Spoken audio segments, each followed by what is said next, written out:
College athletes are typically from underdeveloped communities.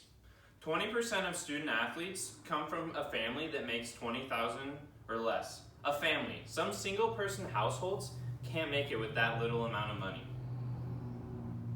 Yet, the NCAA still refuses to pay these collegiate athletes. In 2017, they made $1.1 billion. Not million, but $1 billion. Yet, they still say that these athletes, under their conditions, will not make any money off their name, or their scholarship will be terminated. I want to show you today why the NCAA needs to pay these athletes and the rules that need to be abolished and also put into place so the NCAA can no longer be seen as a corrupt organization. Although I'm not a student athlete myself at the collegiate level, I still feel very strongly about this topic as I have followed basketball closely my whole life and have always been amazed how an organization called the NCAA could turn people into puppets. I'll start by introducing the recent situations that the NCAA has been involved with that address some of the problems they have with the rules. After that, I will pose a solution to these issues, and lastly, we will look into what these new rules will look like once put into place. Let's start with the problems. As I stated earlier, athletes cannot make any money off their likeness. This means they cannot do something as simple as make a YouTube video and make some money off it. Any sort of revenue is immediately leads to the account being deleted, or the athlete is then ineligible and their scholarship is terminated if they don't stop making videos on the account.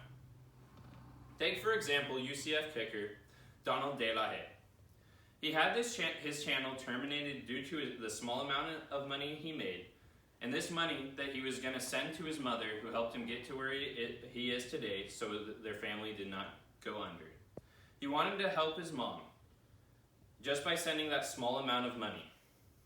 And you've got to realize, he's not making a substantial amount, just a little side hustle to keep his family from going under. In this article by Bleacher Report, it stated, "It was a dream come true to both play college football and make advertising revenue off his passion for creating videos."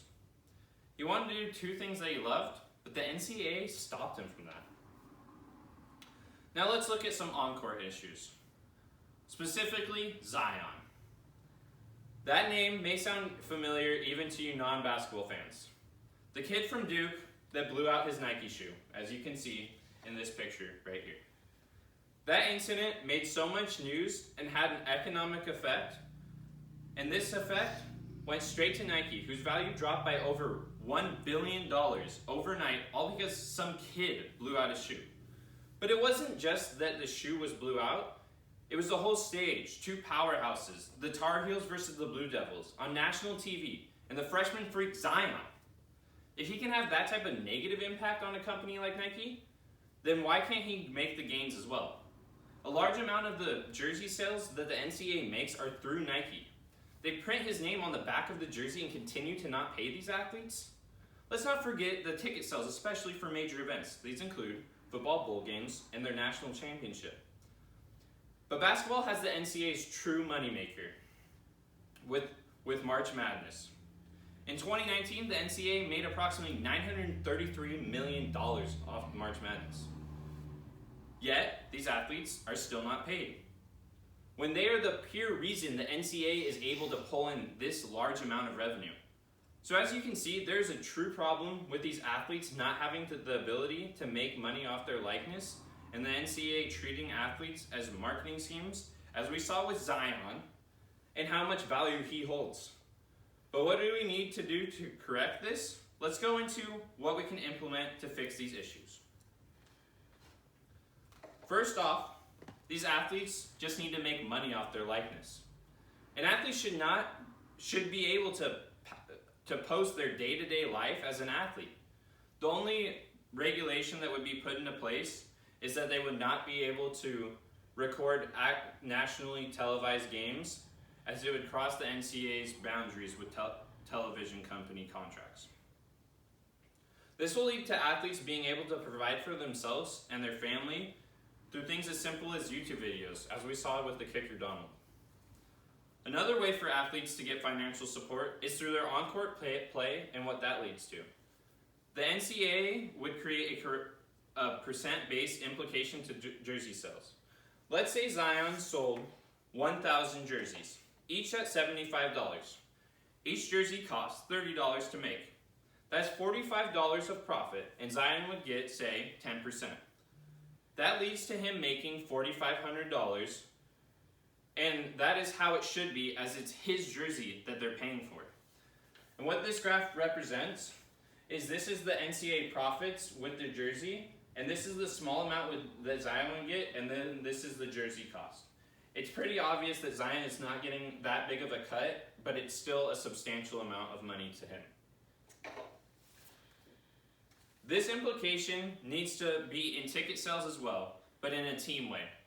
This would make it so each player gets the same amount, and not just the star Zion would get it. Even the last man on the roster that may be struggling the most can get a little something. Overall, just allow the athletes to make money off their likeness and give a portion of the profits from tickets and jersey sales to them. But what would it look like if implemented?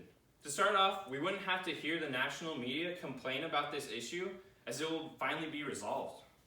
Jalen Rose, a member of the Michigan basketball team in the 90s, and now a sports media icon, would not have to say quotes like, "I do support college athletes and the opportunity for them to be paid. The University of Michigan has 900 plus student athletes, and they get 112,000 people at a football game every semester." This creates a negative energy around the beauty of sports. If these rules were put into place, it will get rid of this gloom of paying college athletes. It doesn't just affect the national stage, though. We will see less food insecurity amongst these collegiate athletes, as they will have money for things as simple as food. This makes the quality of life for these athletes so much greater, as they will no longer have this huge stress of money. Overall, the national media would no longer have to debate, and the students would no longer stress about money, and will just have a higher quality of life. As you can see, this is a huge issue and is affecting these athletes negatively, but can be fixed. The NCAA is corrupt at the moment, but can resolve being corrupt by making these changes. It can stop cases like Donald's by giving athletes the ability to make money off their likeness. Cases like Zion can be fixed by jersey and ticket sales being split with the athletes. This will lead to the national issue being killed and the quality of life of these athletes being greatly improved. I'd like to end on a quote by Stephen A. Smith, a sports media icon. He says, and I quote, "The NCAA has been allowed to be flaming hypocrites that they are, getting away with a multitude of things that they have gotten away with in an effort to exploit these kids for years and years and years. But this can all be resolved with these rules and regulations put into place, and I thank you for listening to me."